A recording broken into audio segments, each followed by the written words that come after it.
मस्तक के बीच जगमगाते उस स्टार से ओवल शेप में, ज्योति के शेप में राउंड सर्कल्स निकल रहे हैं। प्रकाश के सर्कल्स। देखिए, मस्तक के मध्य से प्रकाश के प्रकंपन निकल कर पूरे मस्तक को कवर कर रहे हैं। पूरा मस्तक कवर होने के बाद ये किरणें मस्तक के बाहर जा रही है। महसूस करें, मस्तक से निकलकर ये किरणें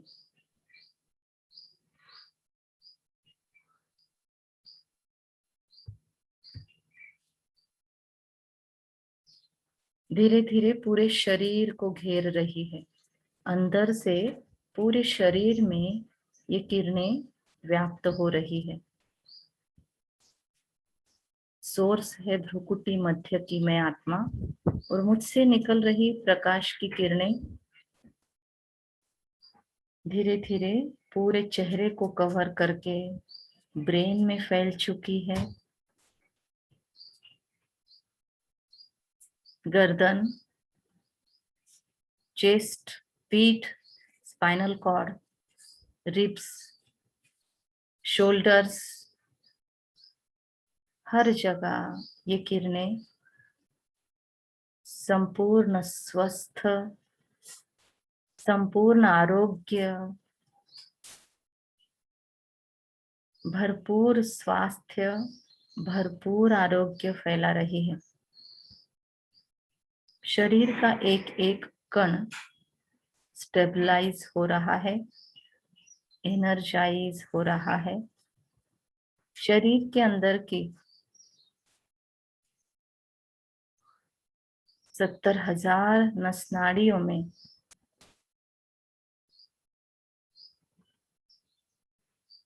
मुझ आत्मा के भीतर की 70,000 करोड़ वोल्ट्स की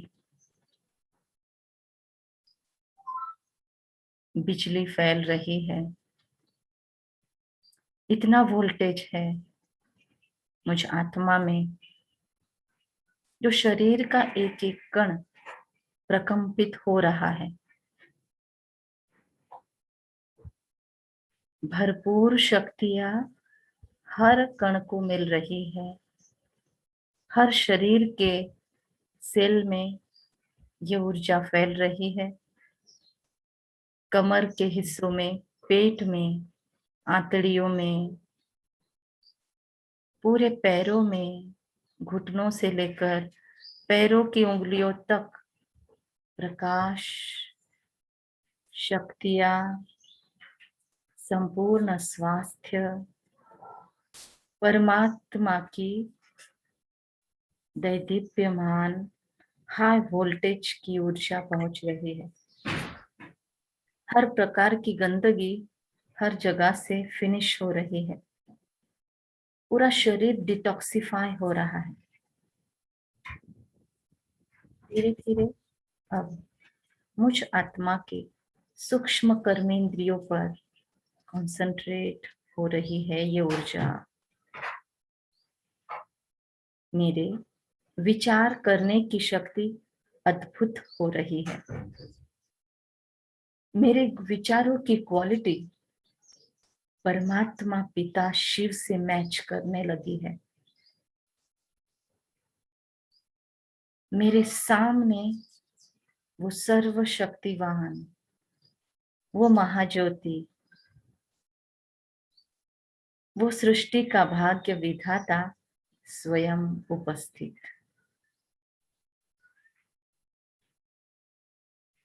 वो महाकाल,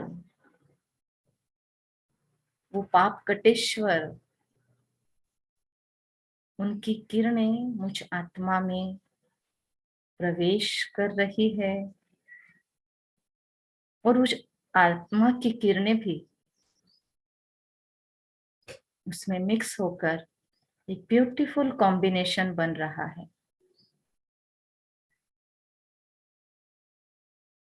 शिव शक्ति की यह ऊर्जा मन के विचारों को प्रगल्भ करती जा रही है। मन के विचार, हर एक विचार ऊंचे से ऊंचा है और मैनिफेस्ट हो रहा है।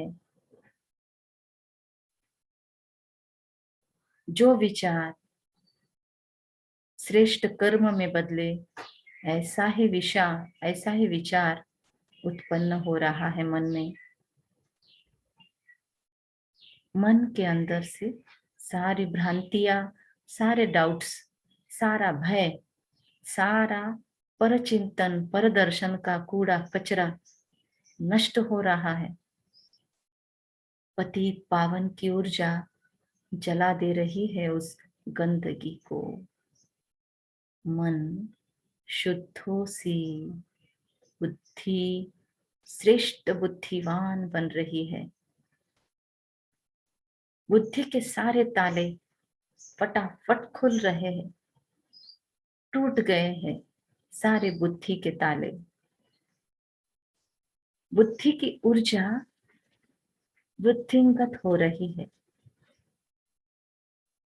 उस आत्मा की बुद्धि दिव्य बन रही है। इस बुद्धि में दिव्य निर्णय क्षमता इमर्ज हो रही है। मुझ आत्मा की टचिंग पावर, कैचिंग पावर वृद्धिंगत हो रही है। मैं आत्मा मजबूत और मजबूत और मजबूत बनती जा रही हूँ। भगवत शक्तियों से मुझ आत्मा की मन, बुद्धि और संस्कारों का पुनर्जीवन हो रहा है। रिजुवनेट करती जा रही है ये ऊर्जा मुझ आत्मा के संस्कारों को। मेरे सारे पुराने संस्कार अब मेरे नहीं बचे। माया के सारे पुराने संस्कार अब भस्मीभूत होने लगे हैं। ज्वाला महसूस करे भ्रुकुटी मध्य में, वो धुआं महसूस करे। परमात्मा की दुआ से सारी विकारों का धुआं खत्म हो रहा है। बस शक्तियों की आभा है, परमात्मा प्रेम की आभा है, निस्वार्थ प्रेम की आभा है। इस आभा का सुंदर शक्तिशाली धुआं है। मेरे संस्कार शुद्ध हो रहे हैं। मेरे संस्कार देवताई बन रहे हैं। मेरे हर संस्कार में परमात्मा की छवि, परमात्मा शक्तियों की रोशनी फैल रही है।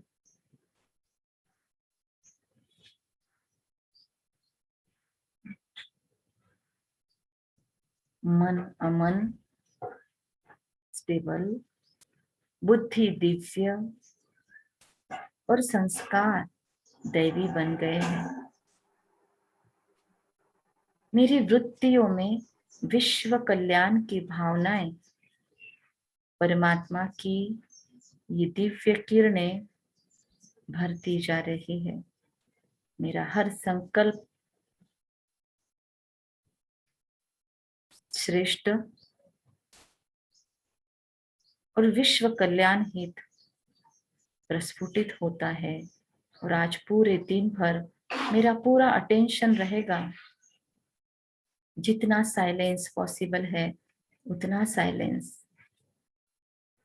ना मन में कोई विचार, ना कोई हलचल। हर विचार विश्व कल्याण प्रति, स्वयं की उन्नति के लिए, भय मुक्त, संताप रहित, खुशियों की एनर्जी को बढ़ाने वाला होगा। मेरा आज पूरे दिन भर खुशी का व्रत है।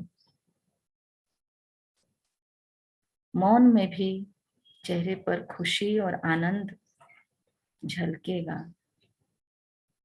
मेरी आंखों से सुख की ऊर्जा निकलेगी सारे दिन। मैं सारे दिन में सुखदाता का व्रत ले रही हूँ।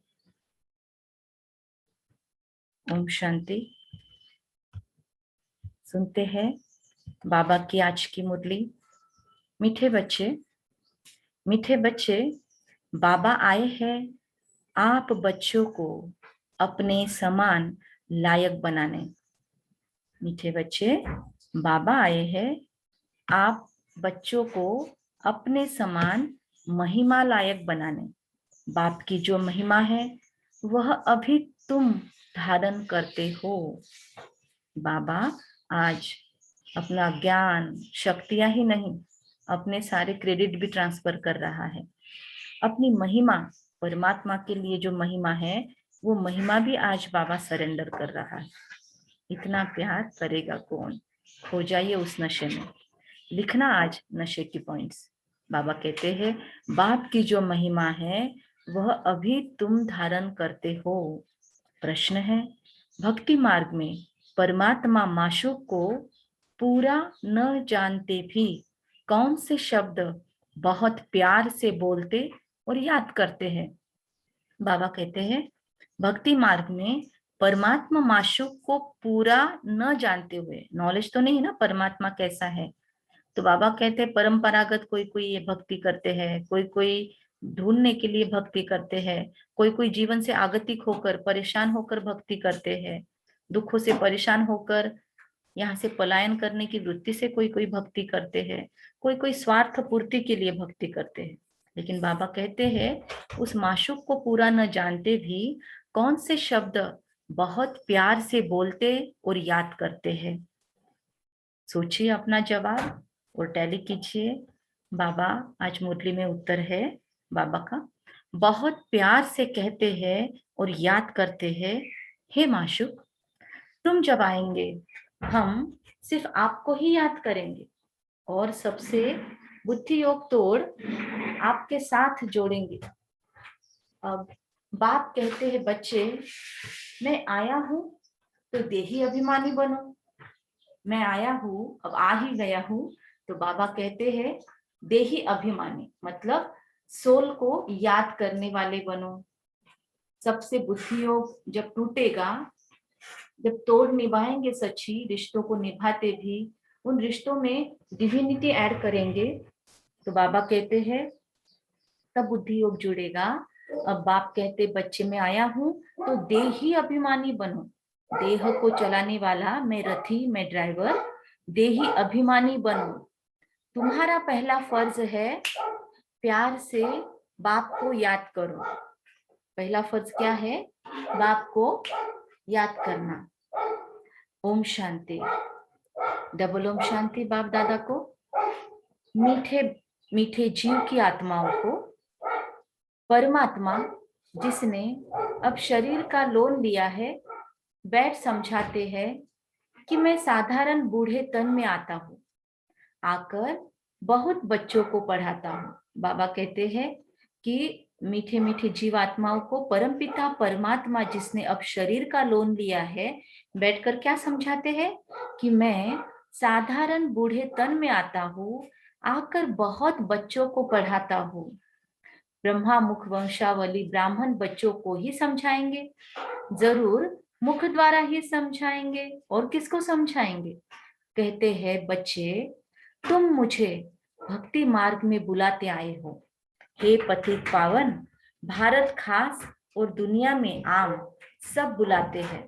बाबा कहते हैं भारत खास और दुनिया में आम सब बुलाते हैं, केवल भारतवासी नहीं सारी दुनिया पुकार रही है। भारत ही पावन था, बाकी सब शांति धाम में थे। बच्चों को यह स्मृति में रखना चाहिए। क्या रखना चाहिए स्मृति में? सतयुग त्रेता किसको कहा जाता है? द्वापर कलयुग किसको कहा जाता है? उनमें कौन कौन राज्य करते थे? तुम्हारी बुद्धि में पूरी नॉलेज है। बाबा कहते हैं जैसे बाप को रचना के आदि मध्य का अंत का ज्ञान है, वैसे तुम्हारी बुद्धि में भी है। कितना कॉन्फिडेंस है बाबा को हम पर। क्या हमको है? सच में हमको याद है आदि मध्य अंत? चेक करेंगे। बाप जो ज्ञान देते हैं वो बच्चों में भी जरूर होना चाहिए। बाप आकर बच्चों को आप समान बनाते हैं। जितनी बाप की महिमा है उतनी बच्चों की है। बाप ने बच्चों को जास्ती महिमावान बनाया है। बाबा क्या कहते हैं? बाबा खुद से भी ऊंचा हमको बना रहे हैं। बाप ने बच्चों को जास्ती महिमावान बनाया है। हमेशा समझो कि शिव बाबा इन द्वारा सिखाते हैं। हमेशा समझो कि शिव बाबा इन द्वारा सिखाते हैं। किन द्वारा? ब्रह्मा बाबा के द्वारा शिव बाबा सिखाते हैं, ऐसा हमेशा समझो। बाबा कहते हैं आत्मा ही एक दो से बात करती है, परंतु मनुष्य देह अभिमानी होने के कारण समझते हैं फलाना पढ़ाता है। वास्तव में करती सब कुछ आत्मा है। देह अभिमान के कारण क्या समझ लेते हैं कि फलाना पढ़ाता है, पर वास्तव में करती सब कुछ आत्मा है। आत्मा ही पाठ बजाती है। देही अभिमानी बनना है। अभी मुरली कौन सुन रहे हैं? आपके सबके अंदर की आत्मा, आपके सबके शरीरों में, जीवों में बैठी हुई आत्मा सुन रही है ना मुरली। तो पार्ट कौन बजा रहा है? आत्मा। मोबाइल किसने लिया? लैपटॉप किसने ऑन किया? लिंक किसने देखी? सारे कर्म आत्मा कर रही है। मुरली सुनने का डिसाइड किसने किया? तो आज व्रत किसने लिया? मेडिटेशन में कंसंट्रेशन करने की, सुनने की सारी एफर्ट्स कौन ले रही है? आत्मा। तो घड़ी घड़ी अपने को आत्मा समझना है। जब तक अपने को आत्मा नहीं समझेंगे तो बाप को भी याद नहीं कर सकेंगे। आज बाबा ने निरंतर की जगह घड़ी घड़ी शब्द यूज किया। बाबा कहते हैं कि निरंतर नहीं हो तो उसके लिए प्रैक्टिस घड़ी घड़ी की करनी होगी, मतलब बार बार फोकस जाना चाहिए आत्मा की तरफ। लिख लो आज अपने हथेली पर, अपने यहाँ पर जैसे लिखते हैं ना बच्चे, वैसे लिख लो मैं आत्मा हूँ। जितनी बार याद ध्यान जाएगा, जितनी बार समय देखोगे, टाइम देखोगे, तो घड़ी के नजदीक लिख दो मैं आत्मा हूँ। किचन में एक चिट्ठी चिपका दो मैं आत्मा हूँ। अपने डेस्कटॉप पे रख दो मैं आत्मा हूँ। जहां जहां अपने कबर्ड में चिपका दो मैं आत्मा हूँ। तो अपने को आत्मा समझना है। जब तक अपने को आत्मा नहीं समझेंगे तो बाप को भी याद नहीं कर सकेंगे। और अगर ऐसा होमवर्क आप करते हो तो उसके साथ में एक अच्छा एट्रीब्यूट भी जोड़ देना कि मैं शक्तिशाली आत्मा हूँ, या मैं शिव शक्ति कंबाइंड स्वरूप आत्मा हूँ। ऐसा कोई भी आपको पसंद है ऐसा स्वमान लिख देना। आत्मा नहीं समझेंगे तो बाप को भी याद नहीं कर सकेंगे। भूल जाते हैं। तुमसे पूछा जाता है तुम किसके बच्चे हो, तो कहते हो हम शिव बाबा के बच्चे हैं, है ना? सब कहेंगे। तो विजिटर बुक में भी लिखा हुआ है, मधुबन में जो विजिटर बुक है, बाबा कहते हैं उसमें भी लिखा हुआ है। क्या लिखा हुआ है विजिटर बुक में भी? उसमें भी लिखा हुआ है कि तुम्हारा बाप कौन है।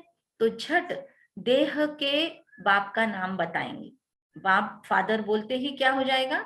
जिसको माता पिता नहीं है उनको भी अपने पिता की याद आ जाएगी। तो झट देह के बाप का नाम बताएंगे। अच्छा, अब देही के बाप का नाम बताओ। बाबा कहते हैं अच्छा, अब देही के बाप का नाम बताओ। तो फिर आ गया प्रॉब्लम में इंसान। तो वो क्या कहता है फिर उसके बाद में? वो कोई कृष्ण का, कोई हनुमान का नाम लिखेंगे, या तो लिखेंगे हम नहीं जानते। हम भी जब ज्ञान सरोवर में सेवा करते थे तो वहां पे एक विजिटर बुक रखा हुआ है, तो उनके फीडबैक लास्ट में हम लेते थे। तो लोगों को पूरा हम समझाते थे। पहले आते हुए उनसे लेते थे और निकलते हुए लेते थे। तो बहुतों को तो यस यस करते थे और पूरा समझाने के बाद में भी लास्ट में कुछ ना कुछ गड़बड़ करते थे, मतलब कंसंट्रेशन नहीं होता है। और बहुत लोगों को बहुत ब्यूटीफुल समझता था, मतलब से वहां पे सोल्जर्स भी आते थे, सब आते थे। तो वो सब लोगों को समझाने के बाद सच में उनको इसमें तंत्र लगता था, महत्व लगता था। तो बाबा कहते इसलिए आपको भी ऐसे पूछना चाहिए। अरे तुम लौकिक बाप को जानते हो, पारलौकिक बाप जिनको तुम हमेशा दुख में याद करते हो। हर कोई याद करता है ना, कोई भी हो, हर कोई याद करता है। तो पारलौकिक बाप जिनको तुम हमेशा दुख में याद करते हो, उनको नहीं जानते हो? ऐसे क्रॉस क्रॉस क्वेश्चनिंग उनको कीजिए। बाबा कहते भी है हे भगवान रहम करो। भगवान हे भगवान एक बच्चा दो। मांगते हो ना, तो जिसको मुश्किल घड़ी में याद करते हो उसका परिचय नहीं है तुमको, ऐसे पूछो उनको। अब बाप बिल्कुल सहज बात बताते हैं। तुम देह अभिमान में बहुत रहते हो, इसीलिए बाप के वर्षे का नशा नहीं चढ़ता। अब ऐसे हम तो नहीं बोल सकते, बाबा अथॉरिटी है, बाबा बोल सकते हैं, लेकिन सामने वाला पूछे अगर, समझो कि क्यों नहीं मुझे याद रहता, तो उनको बोल सकते हैं कि शायद बॉडी कॉन्शियसनेस ज्यादा है, शायद देह के भान में ज्यादा फंसे हुए हो, शायद देह के रिश्तों को ज्यादा याद करते हो। बाबा कहते हैं तुमको तो बहुत नशा चाहिए। अब तुरंत हमको खुश नहीं हो जाना है मतलब कि उनको नाम रख रहे बाबा, या उनको बाबा उनके पॉइंट आउट कर रहे हैं, उनकी जो खामियां हैं, तो हम बहुत 30 मार खाए ऐसे खुश नहीं हो जाना। खुद के ऊपर भी तुरंत बाबा इंट्रोस्पेक्ट करने के लिए लेकर आता है। नेक्स्ट पॉइंट वही है कि तुमको तो बहुत नशा चढ़ना चाहिए। चेक करें कितना नशा होता है सारा दिन, और कितना समय सिर पर आठियां होती है। बाबा कहते हैं भक्ति करते ही है भगवान से मिलने के लिए। यज्ञ, तप, दान, पुण्य आदि करना, ये सब क्या है, भक्ति की रस में है ना। सब एक भगवान को याद करते हैं। हालांकि गीता में बोला गया है कि यज्ञ तप दान पुण्य से मैं नहीं मिलता, मैं तो साधारण मनुष्य तन में प्रवेश करता हूँ। जब मनुष्य मेरे द्वारा मुझे जानते हैं तभी वो मुझे प्राप्त कर सकते हैं। तो एक सब एक भगवान को याद करते हैं। चाहे मनुष्य यहाँ पर वो भूल कर गीता की बातें याद करे, फिर से यज्ञ तप दान पुण्य, दान पुण्य भी करते हुए, उस दिन कहा ना बाबा ने, भगवान क्या कहते हैं, शिवार्पण वस्तु, श्री कृष्णार्पण वस्तु कहते हैं। तो परमात्मा के प्रति अर्पण कर रहा हो ऐसे फील करके दान पुण्य करते हैं, भगवान के नाम पे देते हैं। वो भिखारी लोग भी कैसे मांगते, भगवान के नाम पे दे दो, तो भगवान के नाम पे करते हैं। उनका इंटेंशन क्या होता है कि परमात्मा को याद करे, परमात्मा के से कनेक्ट रहे। तो बाबा कहते हैं, बाप कहते हैं मैं तुम्हारा पतियों का पति हूँ, बापों का बाप हूँ। बाबा के जो हम सोमान लिख रहे हैं अपने डायरी में, उसमें ये ऐड कर सकते हैं कि पतियों का पति है बाबा, फिर बापों का बाप है बाबा। सब बाप भगवान को याद जरूर करते हैं, आत्माएं ही याद करती है। अब फिर से आत्मा पर बाबा पॉइंट लेकर आ रहा है, याद कौन करता है, आत्मा ही याद करती है, शरीर तो नहीं करता ना याद। वरना फिर वो मुर्दा जो सोया हुआ है वो याद करता भगवान को, चिता पर लेटी हुई लाश याद करती भगवान को, नहीं करते ना। उसके पहले ही कहते हैं ना राम बोल, या उनके नजदीक गीता पठन आदि करते, जो मरने के लिए रेडी हो जाते हैं या जो मृत्यु शैया पर होते हैं, तो उनको ही याद करवाते हैं, मृत्यु के बाद तो नहीं। तो सब बाप भगवान, बाबा कहते हैं सब बाप भगवान को याद जरूर करते हैं, आत्मा ही याद करती है।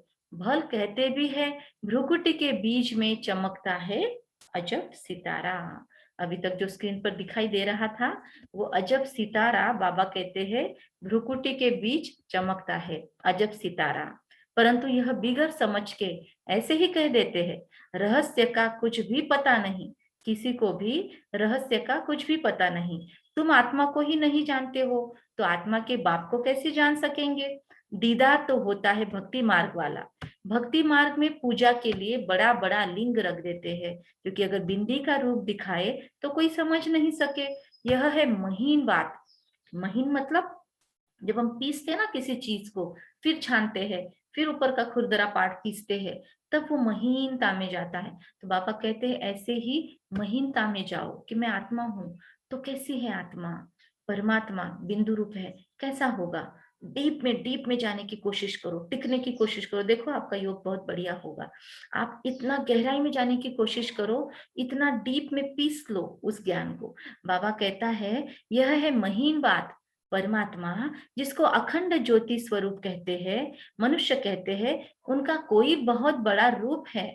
मनुष्य ऐसे समझते हैं, है ना, इसलिए सूर्यों से भी अधिक तेजों में। फिर बोलते हैं कि अर्जुन को क्या हुआ, अर्जुन को गीता के अंदर ऐसे बोलते हैं कि जब विराट रूप का दर्शन हुआ तो उसने कहा बस बस बस मैं देख नहीं सकता, बहुत तेज है बहुत तेज है।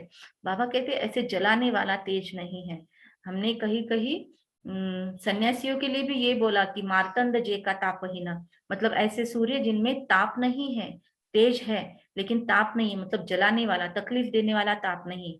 तो परमात्मा तो सबका पिता है ना, रहम का सागर, तो उसमें ऐसी जलाने वाली ऊर्जा नहीं है, लेकिन हाँ वो ऊर्जा हमारे पापों को जला सकती है। अगर हम अमृत वेला उठकर उस बीज स्वरूप में टिक जाए, उस निराकार फॉर्म पे टिक जाए, उसके सिवाय कुछ नहीं याद आए, मैं भी बीज रूप वो भी बीज रूप, तो एक सेकंड भी टिके तो बहुत पाप कट सकते हैं।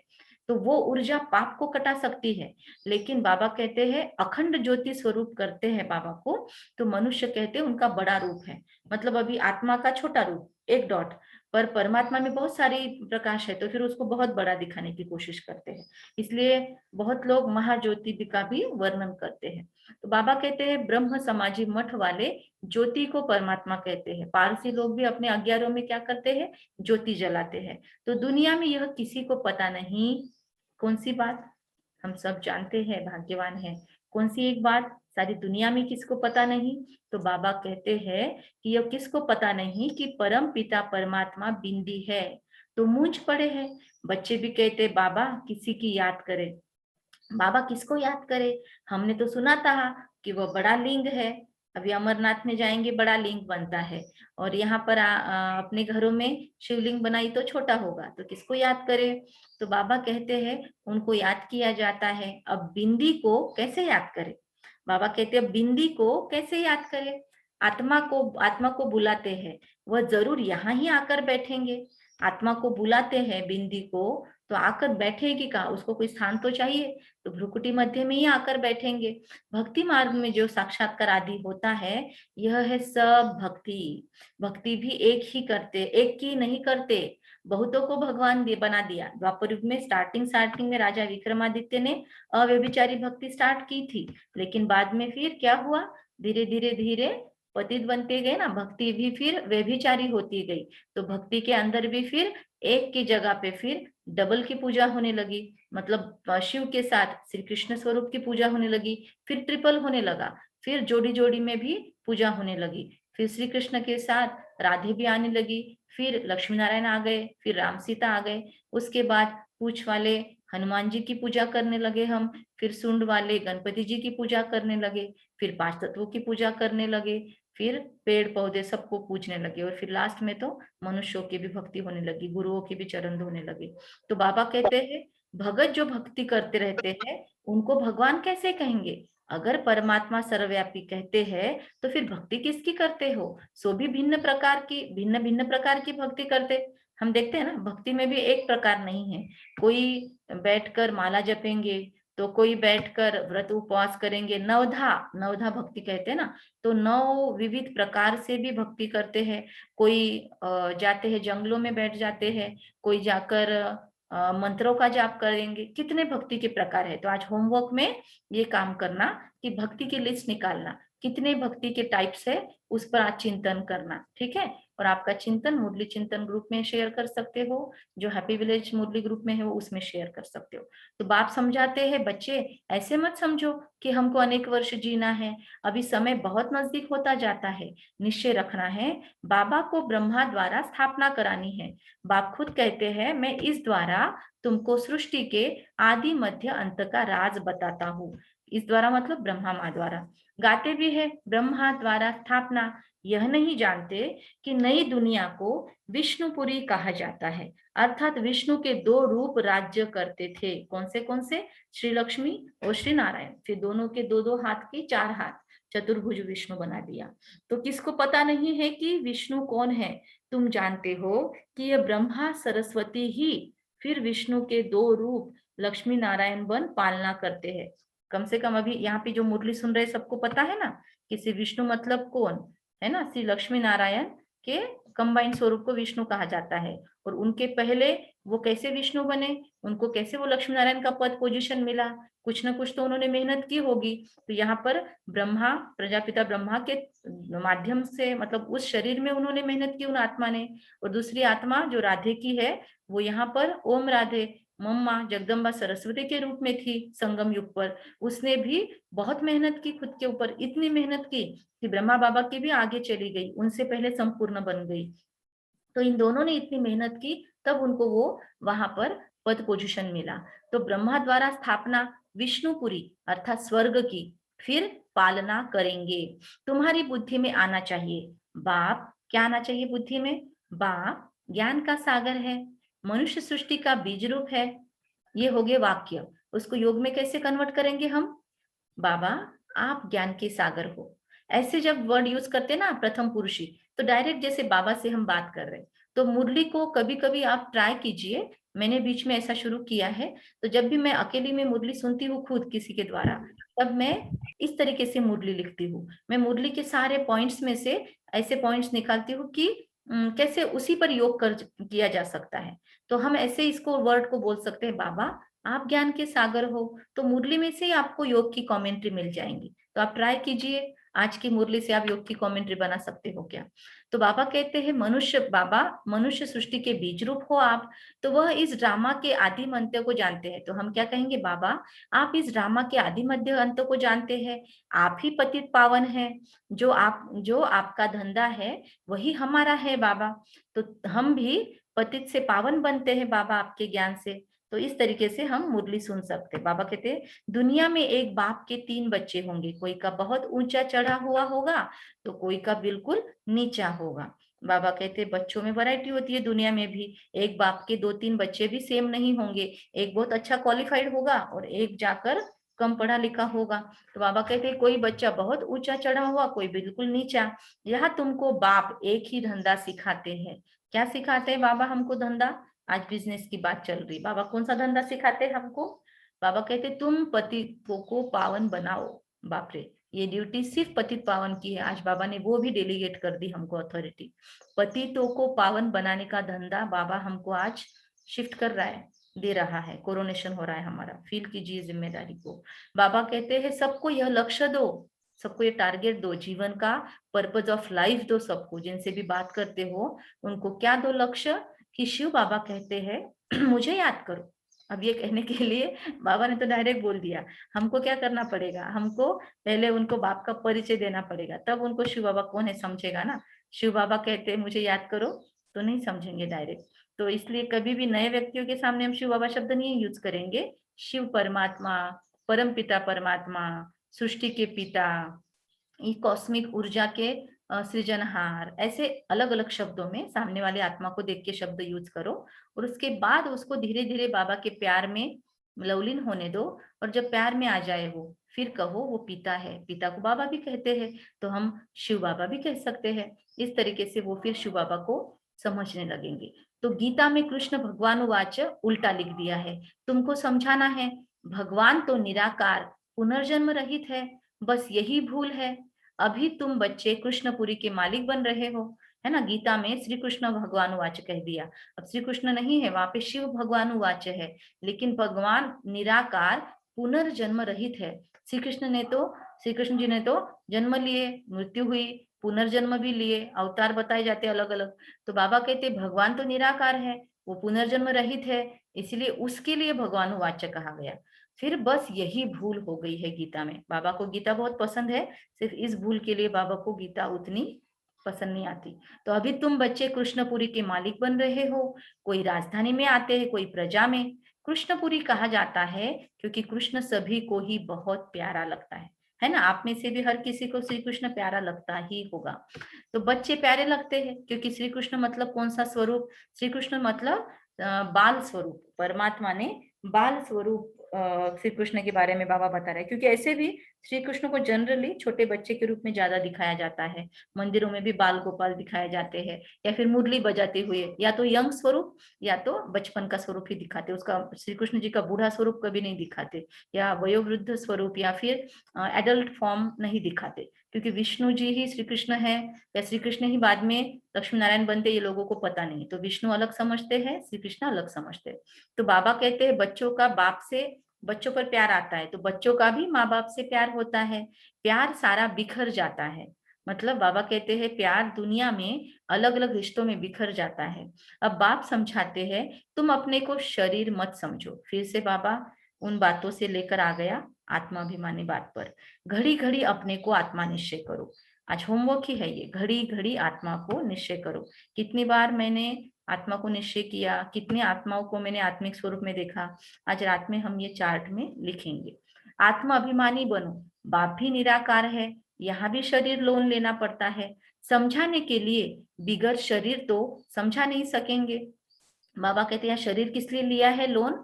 समझाने के लिए, हम बच्चों से बात करने के लिए बाबा ने ये शरीर लिया है ना। तो बाबा कहते बिगर शरीर तो मैं समझा नहीं सकता हूँ। मतलब बाबा जो है लोन लेता है, फिर बाबा कहता है तुमको तो खुद को अपना अपना शरीर है, लेकिन मुझे अपना शरीर नहीं है, और मैं बिगर शरीर कैसे समझाऊं। तो तुमको तो अपना शरीर है, बाकी इसमें प्रेरणा आदि को कोई बात नहीं। मतलब बाबा कहता है प्रेरणा से मैं वहां से ज्ञान को फेंकू, फिर तुम लोग यहाँ पे बुद्धि से कैच करो, ऐसी बात नहीं है। मैं प्रैक्टिकली आता हूँ इतना नीचे, और फिर तुमको समझाता हूँ भ्रुकुटी में बैठ के ब्रह्मा बाबा की।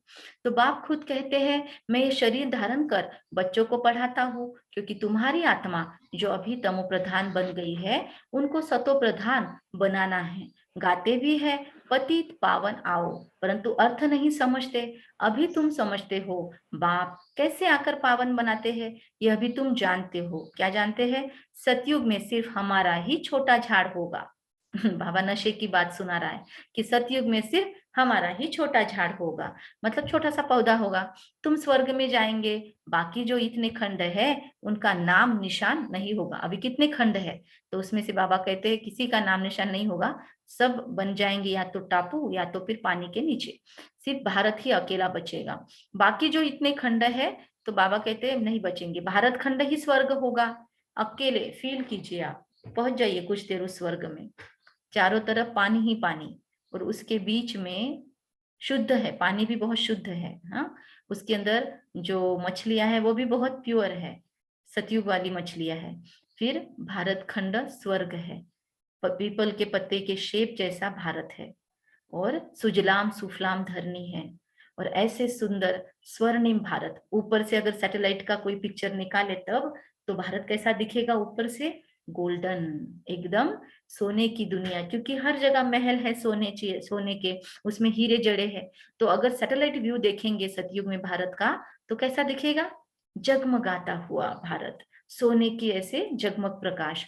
हम गए थे वो सुवर्ण मंदिर ये देखने के लिए, एक जगह साउथ में मंदिर है, तो इतना उसमें गोल्डन टेम्पल है, पूरा गोल्डन बनाया हुआ है वो, कोई अम्मा भगवान का है। तो वहां पर दूर से ही जाते हैं ना, तो मंदिर को ऐसे बनाया है कि दूर से नहीं दिखना चाहिए, ताकि उसका क्रेज खत्म ना हो, क्रेज क्रिएट हो उसका।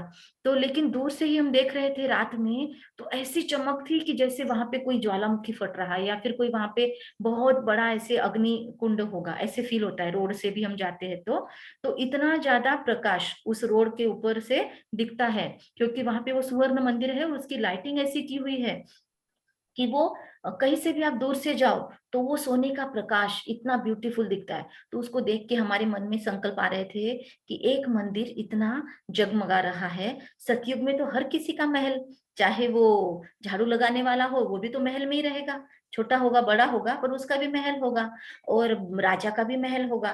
तो सैटेलाइट व्यू देखेंगे तो कितना ब्यूटीफुल दिखेगा स्वर्ग, और कितना वो जगमग चमक होगी। सूरज की पहली किरणें जब सुबह सुबह हमारे महलों पर आएगी, तो फील कीजिए क्या रोशनी होगी, क्या दिव्य प्रकाश होगा हमारे महलों में।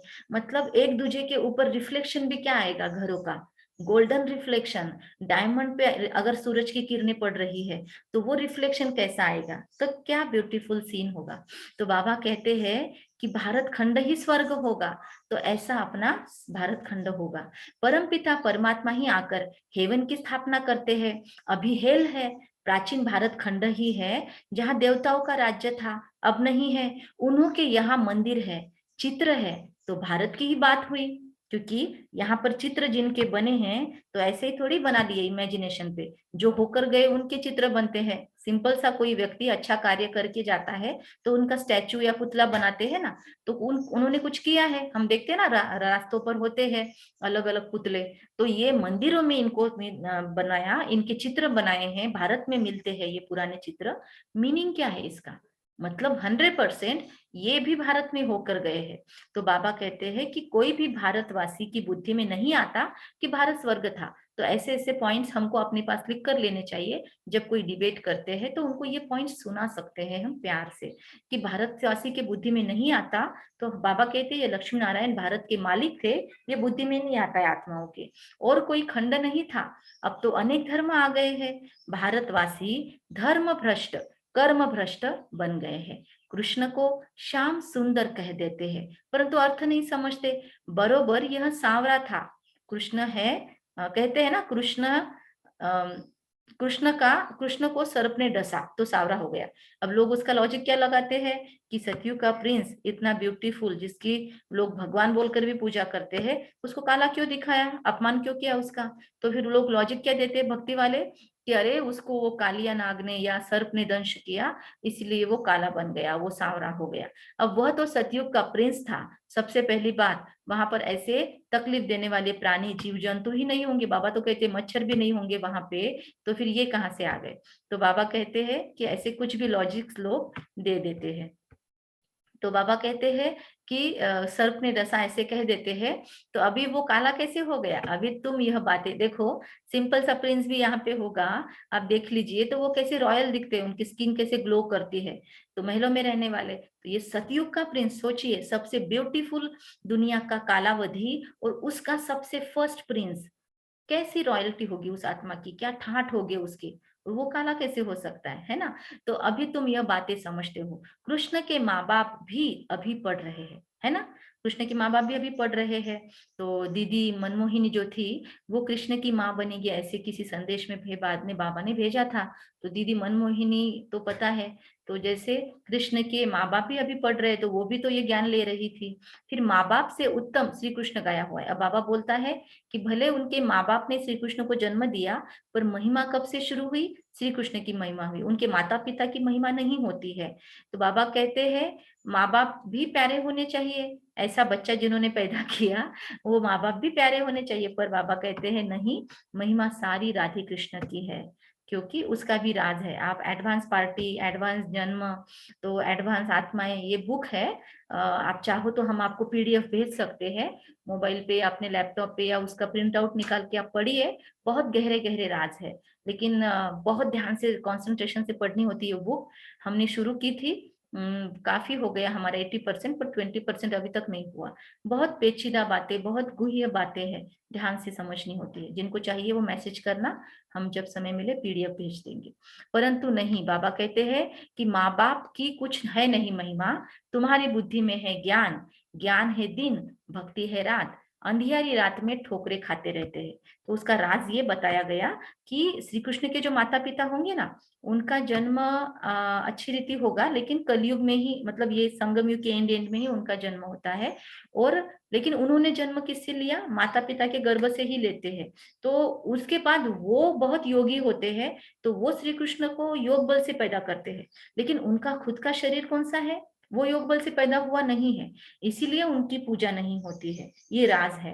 श्री कृष्ण का जन्म, राधे का जन्म, यह संपूर्ण पवित्रता से होता है। उनके माता पिता योग बल से उनको जन्म देते, पर उनके माता पिता योग बल से नहीं पैदा हुए, उनका तो शरीर यहाँ का ही होता है, पर वो योगी आत्माएं होती है। तो अभी तुम बच्चों को समझाया जाता है, घर में रहो, यह सर्विस भी करते रहो, कोई को भी समझाओ, तुम आधा कल्प के आशिक हो एक माशूक के। भक्ति मार्ग में सभी उनको याद करते हैं तो आशिक ठहरे ना, परंतु माशूक को पूरा नहीं जानते, याद बहुत प्यार से करते हैं। हे माशूक, तुम जब आएंगे तो हम सिर्फ आपको याद करेंगे, और सबसे बुद्धि योग तोड़ आपके साथ जोड़ेंगे। ऐसे गाते थे ना, ऐसे गीत है भक्ति मार्ग में, जिनमें ऐसे कहते हैं कि आप जब आएंगे तो हम आप पे बलिहार जाएंगे। तुम देही अभिमानी बनो, बाबा समझाते हैं, बाप को याद करना तुम बच्चों का पहला फर्ज है। और फर्स्ट ड्यूटी क्या है, अपनी फर्स्ट ड्यूटी, बाबा कहते हैं बाप को याद करना इज योर फर्स्ट ड्यूटी। तुमको, तुम्हारा पहला फर्ज है। बच्चा हमेशा बाप को, बच्ची माँ को याद करती है। हम जीन्स है ना। तो बाबा कहते बच्चा समझता है हम बाप का वारिस बनेंगे, बच्ची थोड़ी कहेगी, वह तो समझती है हमको पीहर घर से ससुर घर जाना है। लेकिन यहाँ पर ना बच्ची ना बच्चा, कोई भेद नहीं, सबको मिलेगा वर्षा, सबको मिलेगा, सबका किस्मत खुलेगा। बाबा कहते हैं अब तुम्हारा निराकार और साकार पियर घर है, बुलाते भी है, हे परमपिता परमात्मा रहम करो, पुकारते हैं ना। सुना होगा आपने पूरे रमजान के महीने में कितना जोर जोर से अल्लाह को पुकारते हैं। तो बाबा कहते हैं बुलाते भी है, हे परमपिता परमात्मा रहम करो, दुख हरो, सुख दो, लिबरेट करो, हमारा गाइड बनो, है ना। हमने वहां पर सुना, हैप्पी विलेज में सुनाई देती है अजाने, तो उसमें कहते हैं या खुदा हमारे सारे पाप आप बख्शना, हमारी सारी बुराइयों को आप माफ करना, ऐसे रोज सुबह सुबह लगाते थे। तो बाबा कहते हैं परंतु उसका अर्थ बड़े बड़े विद्वान आचार्य भी नहीं जानते। लिबरेट करो, गाइड बनो। लिबरेट करना क्या होता है? कौन सी चीज से मुक्त करते हैं परमात्मा? गाइड कैसे बनते हैं परमात्मा? सिर्फ बोल दिया बोलने के लिए, पर अर्थ, उसका गुह्यता आएगा कैसे? गाइड कैसे बनेगा? मुक्त करेगा मतलब क्या क्या प्रोसीजर होगी उसके अंदर? बाबा कहते बड़े बड़े विद्वान आचार्य भी यह अर्थ नहीं जानते। बाप तो सर्व का लिबरेटर है। बाबा कहते बाप तो सर्व का लिबरेटर है, वही सबका कल्याणकारी है।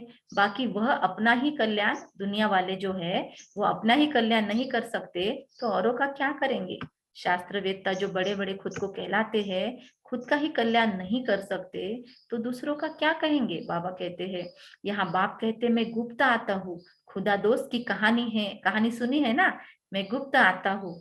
तो बाबा के सारी कहानियों का भी एक बहुत सुंदर इतना बड़ा सारा बुक है जो जगदीश भाई ने जाने के पहले कंप्लीट किया था और उन्होंने उसको प्रिंटिंग के लिए दिया था। तो बहुत सुंदर बुक है, तो वो भी आप चाहो तो मधुबन से मंगा सकते हो। मैंने आपको बीच में एक लिंक भेजा था, वहां से हम मधुबन से बुक्स भी आजकल ऑनलाइन मंगवा सकते हैं, जो भी चाहिए। अव्यक्त वाणियां मंगवा सकते हो।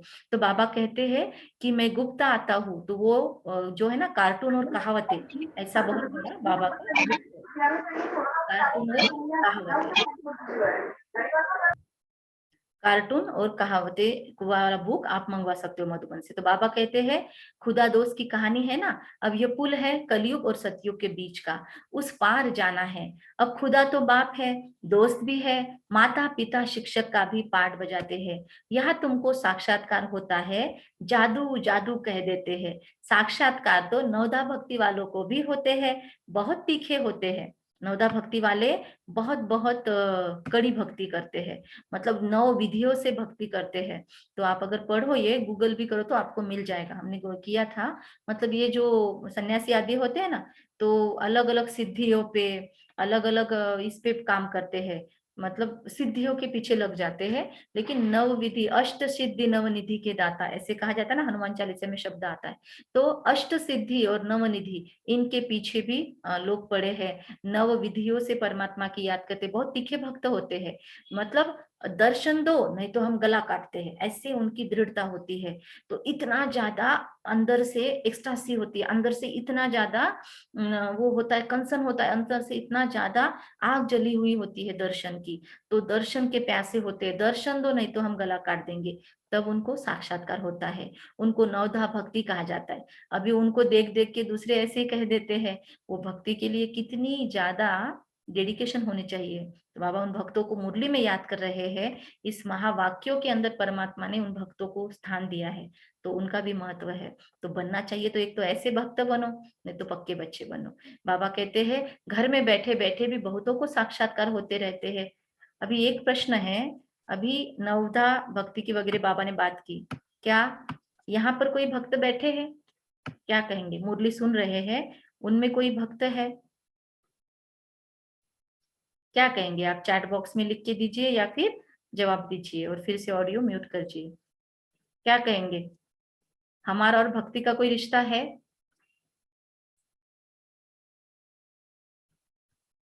कोई भी जवाब दीजिए जिनको भी ध्यान में आया प्रश्न। हमने पहले बहुत भक्ति की है इसीलिए तो ज्ञान में आए हैं। परफेक्ट। हम ही वो भक्त थे जिन्होंने इतनी भक्ति की है कि भगवान को हमको फल देने आना पड़ा, तो हम पक्के भक्त हैं। जो जो बाबा के बच्चे बने हैं ना, इस जन्म में भले आपने भक्ति की है नहीं की है, पर 100% पिछले जन्मों में 63 जन्मों से हम भक्ति करते आए हैं, उसका ही फल बाबा मिला है। तो दिव्य दृष्टि की बाबा भी आगे बोलता है, साक्षात्कार होता है तो लोग खुश होते हैं। बैठे बैठे भी बहुतों को साक्षात्कार होते रहते हैं, लेकिन दिव्य दृष्टि की चाबी बाबा ने खुद के पास रखी, वरना तो हम बाबा को पूछते ही नहीं थे, वो भी दे देते थे बाबा हमको, तो हम मन चाहे तब जाते थे, मन चाहे तब आते थे। तो बाबा खुद की वैल्यू उतनी टिका के रखता है। इसीलिए जैसे बोलते हैं ना कि बड़े बुजुर्ग होते हैं, उनके हाथ में चाबियां रखनी चाहिए, तो छोटे उनको पूछेंगे। अगर दे दी चाबियां पहले ही तो फिर उतना भी नहीं पूछेंगे। तो बाबा ने भी अपना बुजुर्गपन खुद के पास रखा है। अर्जुन को भी मैंने दिव्य दृष्टि दी थी ना। देखो कौन है अर्जुन? हम सभी ओटे सो अर्जुन, अपने जीवन में आचरण करने वाले, अर्जन करने वाले ज्ञान का अर्जन मतलब अर्जुन। तो बाबा ने हमको दिव्य दृष्टि दी थी। बाबा कहते ये विनाश देखो, अपना राज्य देखो। तो हम विनाश भी देख पा रहे हैं अभी, और अपना राज्य भी देख पा रहे हैं। यही तो वो समय है ना भगवत महाभारत का, जहां पर परमात्मा हमको रथ में बैठकर, ब्रह्मा बाबा के भागीरथ में बैठकर वो ज्ञान सुना रहे हैं। दिव्य चक्षु खुले हैं, महा अवतार हमको दिख रहा है रुद्र का, और हम इस दुनिया का विनाश भी देख रहे हैं। कैसे लोग बुरी परिस्थितियों में लोगों के मजबूरी का फायदा उठा रहे हैं, कैसे लोग अपने पॉकेट गरम कर रहे हैं वो भी देख रहे हैं, कैसे लोगों की बुद्धि या मति भ्रष्ट हो चुकी है वो भी देख रहे हैं, और कैसे लोग निस्वार्थ होकर सेवा भाव में लगे हैं वो भी देख रहे हैं, कैसे लोग धर्म के नाम पर भ्रष्टाचार कर रहे हैं, हम सब कुछ देख रहे हैं। तो बाबा ने हमको दिव्य दृष्टि दी है। यहाँ पर तीसरा नेत्र खुल गया है, जिससे हम हर बात के तंत्र को जान सकते हैं। इसका मतलब साक्षात्कार में जाने की जरूरत नहीं है। बाबा कहते हैं यह विनाश भी देखो, राज्य भी देखो अपना, एक आंख में मुक्ति, एक आंख में जीवन मुक्ति। अब माम एकम याद करो तो यह बनेंगे। अब कैसे बनेंगे? माम एकम याद करो तो यह मतलब लक्ष्मी नारायण बनेंगे। अभी तुम समझते हो, क्या समझते भाई? पहले वाली पॉइंट वापिस आती है, विष्णु कौन है? मंदिर बनाने वाले खुद नहीं जानते, फिर से वो बिरला जी को वगैरह याद करते बाबा। विष्णु द्वारा पालना, चार भुजा का अर्थ ही है, चार भुजानाथ का मंदिर है, लोगों के बहुतों के कुल देवता है चार भुजानाथ। लेकिन कौन है? चार भुजा का अर्थ ही है, बाबा कहते भुजा मेल की दो और दो फीमेल की। विष्णु के दो रूप लक्ष्मी नारायण है, परंतु कुछ भी नहीं समझते, किसका भी ज्ञान नहीं है, न शिव बाबा का ज्ञान न विष्णु का। पहले पहले बाबा का आकर्षण बहुत था। शुरुआत में जब ब्रह्मा बाबा के शरीर में शिव बाबा आते थे, तब लोगों को बहुत अट्रैक्शन था, क्योंकि यहाँ पर बैठे बैठे सभी ओम की धुनी लगाई कि ऊपर आत्माएं चली जाती थी ट्रांस में, बहुतों को साक्षात्कार होते थे, तो लोग उस क्रेज से आते थे। लेकिन जब फिर बाद में प्यूरिटी की बात चली, जब बाबा ने धारणा की बातें सुनाई, फिर उसी बाबा पर ब्लेम करने लगे। शुरुआत में सारा बाबा के घर का आंगन भर जाता था, जज मैजिस्ट्रेट सब आते थे। फिर विकार का झगड़ा शुरू हुआ, कहने लगे बच्चे पैदा नहीं होंगे तो सृष्टि कैसे चलेगी, यह तो सृष्टि बढ़ने का कायदा है, काम विकार ये सृष्टि बढ़ने का कायदा है, ऐसे लोग कहते थे। तो फिर गीता की बात ही भूल गए। अरे भगवान वाच गीता में लिखा हुआ है ना, काम महाशत्रु है, तो बाबा कहते हैं गीता की बात ही भूल गए। भगवान वाच काम महाशत्रु है, उस पर जीत पानी है, कहने लगे स्त्री पुरुष दोनों इकट्ठे आए तो उनको ज्ञान दो। फिर बाबा पर बहुत सारे कोर्ट केस हुए, लोगों ने केस चलाई, पिकेटिंग किया। फिर मम्मा कोर्ट में गई, तो कोर्ट ने ये डिसीजन दिया कि अगर दोनों आते हैं युगल में, जोड़े में, तो ही उनको कोर्स कराओ। अकेले कोई माता आती तो उसको कोर्स नहीं कराना, अकेला कोई आता है भाई तो उसको कोर्स नहीं कराना, ऐसा जजमेंट दिया था। तो अकेले को ज्ञान नहीं दो, अब दोनों भी आए तो देवे ना। और लेकिन अगर उसमें से दोनों में से किसी एक की ज्ञान पिपासा है, वो चाहता है कि मैं बाबा से मिलूं, तो क्या उनको रोक देंगे? उनको बोलेंगे कोर्स नहीं करना है? नहीं, बाबा कहते हैं देखो दोनों को इकट्ठा भी देते हैं तो भी कोई लेते हैं कोई नहीं लेते। कितने लोग कपल में कोर्स ज्वाइन करते हैं, लेकिन कोई कंटिन्यू करते हैं और कोई नहीं सुनते, बीच में ही छोड़ देते हैं। तो बाबा कहते हैं ज्यादा करके माताओं में भक्ति भावना और श्रद्धा और वो दृढ़ विश्वास ज्यादा जल्दी होता है। तो इसीलिए बाबा ने संस्था का नाम भी ब्रह्मा कुमारीज रखा है ना। भाई लोग भी है इधर, लेकिन ज्यादा माताओं के अंदर वो क्वालिटी होती है जो भावना प्रधान होती है ना। लेडीज का जो होता है, फीमेल जो माइंड होता है वो भावना प्रधान होता है, लेकिन बाबा उसको ही अभी विवेक युक्त भी बना रहा है। और हर एक के अंदर अब इतना, भाई लोग ये मत समझना जो मुरली सुन रहे हैं, है ना, वो ऐसा मत समझ लेना कि अभी हम क्या करें, है ना। मुरली भाई, सोनी भाई, गौतम भाई, फिर और कौन कौन है, बहुत सारे भाई लोग भी है, नितिन भाई। तो हर एक आत्मा 84 जन्मों में हमने स्त्री के भी शरीर लिए हैं और पुरुष के भी शरीर लिए, तो हमारी आत्मा के अंदर मेल फीमेल दोनों के कैरेक्टर्स है। तो बाबा कहते हैं कि कोई ज्ञान लेते कोई नहीं लेते, तकदीर में नहीं होगा तो क्या कर सकते, जबरदस्ती तो उनको ज्ञान नहीं घुसा सकते बुद्धि में। एक हंस बन जाता है, एक बगुला बन पड़ते हैं, है ना। तो बाबा कहते हैं यहाँ तुम ब्राह्मण देवताओं से भी उत्तम हो, जानते हो हम ईश्वरीय संतान हैं, शिव बाबा के बच्चे हैं। वहां स्वर्ग में तुमको यह ज्ञान नहीं रहेगा, न जब निराकारी दुनिया मुक्ति धाम में होंगे तब भी नहीं होगा, ना परम धाम में ज्ञान होगा, ना आने वाली दुनिया में। केवल यही पर चांस है कि हम ज्ञान पूरा ले सकते हैं। अब यह खेल पूरा होता है, सब एक्टर्स हाजिर है, बाबा भी यहाँ आए हैं, रही हुई आत्माएं भी आती रहती है। जब सब आ जाएंगे तब विनाश होगा। बाबा कहते हैं जब सब आ जाएंगे तब विनाश होगा, फिर सबको बाप साथ ले जाएगा। सबको जाना है, इस पति दुनिया का विनाश कंपलसरी है ना, विनाश होना है। अच्छा, मीठे मीठे सिखिलदे बच्चों प्रति माता पिता बाप दादा का याद प्यार और गुड मॉर्निंग। रूहानी बाप की रूहानी बच्चों को नमस्ते। हम रूहानी बच्चों की रूहानी माता पिता बाप दादा को याद प्यार, गुड मॉर्निंग और नमस्ते। बहुत बहुत शुक्रिया बाबा इस सुंदर प्यार भरी मुरली के लिए। शुक्रिया बाबा, शुक्रिया। वाह ड्रामा, वाह जो इतना श्रेष्ठ भाग्य, इतना श्रेष्ठ रोल हमको इस ड्रामा में मिला है। वाह ड्रामा, वाह। और वह मेरा श्रेष्ठ से श्रेष्ठ भाग्य जो स्वयं भाग्य विधाता ने लिखा है। अच्छा, तो धारणा के लिए मुख्य सार, पतित से पावन बनाने का धंधा जो बाप का है वही धंधा करना है। सबको लक्ष्य देना है कि बाप को याद करो और पावन बनो। बाबा कहते हैं और कोई धंधों में मत जाओ, इधर की उधर की गॉसिपिंग में मत जाओ, एक धंधा करो पतित से पावन बनाने का। अपने धंधे करते हुए भी ये धंधा याद रखो। यह ब्राह्मण जीवन देवताओं से भी उत्तम जीवन है, इस नशे में रहना है। कौन सा नशा? हमारा जीवन देवताओं से भी उत्तम है। बुद्धि का योग और सबसे तोड़, एक माशूक को याद करना है। वरदान, आसक्ति को अनासक्ति में परिवर्तन करने वाले शक्ति स्वरूप भव। बहुत शक्तिशाली वरदान है आज, 5-6 बार रिपीट कर लेना एक बार। आसक्ति को अनासक्ति में परिवर्तन करने वाले शक्ति स्वरूप भव। क्या मीनिंग है? बाबा कहते हैं शक्ति स्वरूप बनने के लिए आसक्ति को अनासक्ति में बदल दो, बदली करो।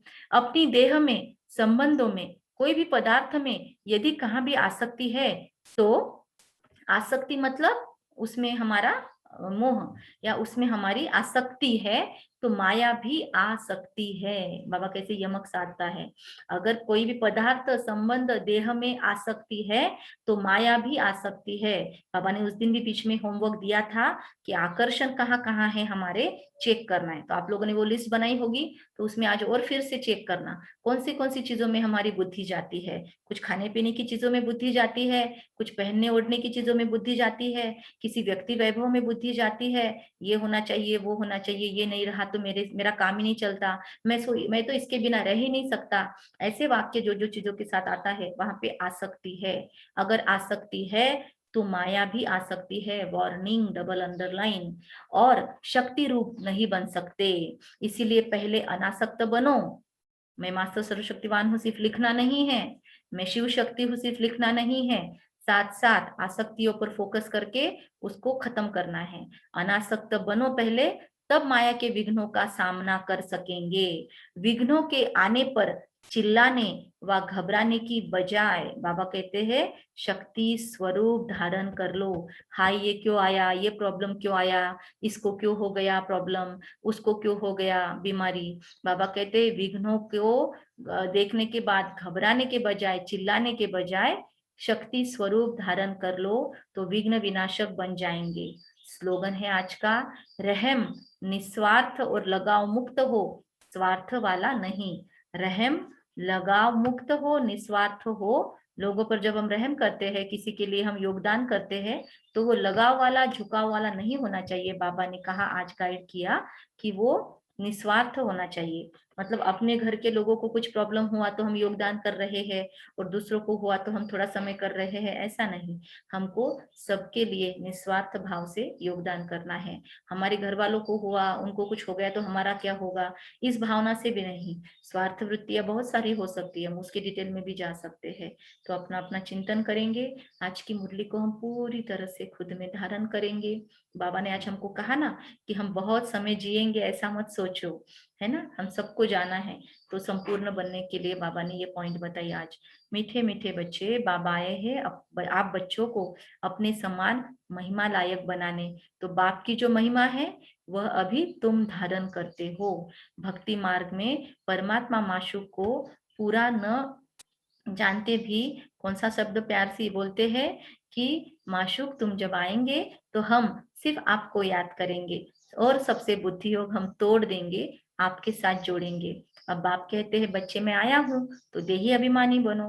तुम्हारा पहला फर्ज है बाप को प्यार से याद करना। अच्छा, ओम शांति। कम बोलेंगे, धीरे बोलेंगे, मीठा बोलेंगे, सत्य बोलेंगे, सोच समझ कर बोलेंगे, निमित्त भाव, निर्माण भाव और निर्मल वाणी रखेंगे। ओम शांति। अभी जिनको जिनको सुनाना है